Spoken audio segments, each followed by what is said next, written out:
Let's start by talking about what a poet laureate is and what that person does.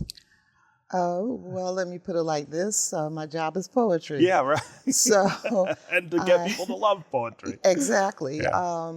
But the point being to obviously do poetry readings, workshops with students, all age levels, to go into libraries in the state and do readings for the communities, and to be available, I think, and excited about the opportunity to promote poetry, especially in a time where there's less reading and probably less reflecting.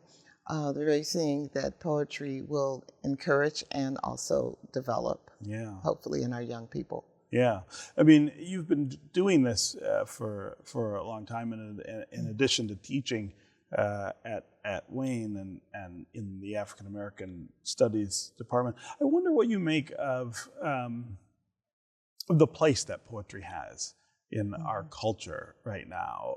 It does seem more difficult to get people engaged, I think, with poetry than maybe at other periods. But I wonder what it looks like from your chair. Well, actually, I find that, poetry is very important to culture, for sure. It is the probably the most artistic of all of the, shall we say, verbal forms of artistic expression. But like the late Naomi Long Madgett said, it's probably the most underappreciated of all the art forms. Yeah. But I find at the same time that people enjoy it. They respond to it because it is generally pretty intense. At least the poetry I write is pretty intense. Yeah. But I think it's important to encourage not just necessarily that people become poets, but that they view poetry as a resource to stimulate both creative and critical thinking about the world we live in and have lived in. That intensity that you mentioned, talk about where that comes from and what you intend for the reader to draw from that intensity. Well, there's a passion, hopefully, when people are writing poetry. I tend to be motivated by people that I know, people that I have encountered, both in real life and also in literature. I'm very much influenced by other American poets, particularly African American poets, have had a very strong impact on me.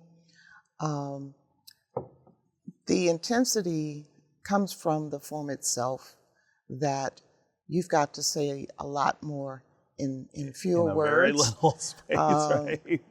Than if you were, writing in prose. And I do write literary history and essays and so forth. But the intensity, I think, is also the delivery. It's not just the imagery, it's also the sound. Very much like music. Quality writing and storytelling in other forms also seems to borrow from poetry in terms of structure, rhythm, sound. I think most writers pay attention to those things when they're writing, and they're getting it though from poetry, whether they might acknowledge that or not. Well, certainly, even when you're writing prose, you want it to have a rhythmic structure, so that you, in effect, capture your audience and engage them in a manner, sometimes subconsciously, and using rhyme, slant rhyme, in order to emphasize a point. Even when I'm writing prose, if the rhythm's not right, I'm like, oh no, you got to edit this. This is not working. But I also feel that as a poet, I'm very much influenced by other art forms. Certainly music, and as well as visual arts. I've written poems in response to artists' work. So it's, for me, important to be actively engaged in the broader artistic community because it keeps you sharp, it keeps you growing, and also when you're writing about art, you can't let it fall flat, right? It's it's very important, I think, to do that. Watch One Detroit, Thursday at 7:30 p.m. You can find more at onedetroitpbs.org or subscribe to our social media channels and sign up for our One Detroit newsletter.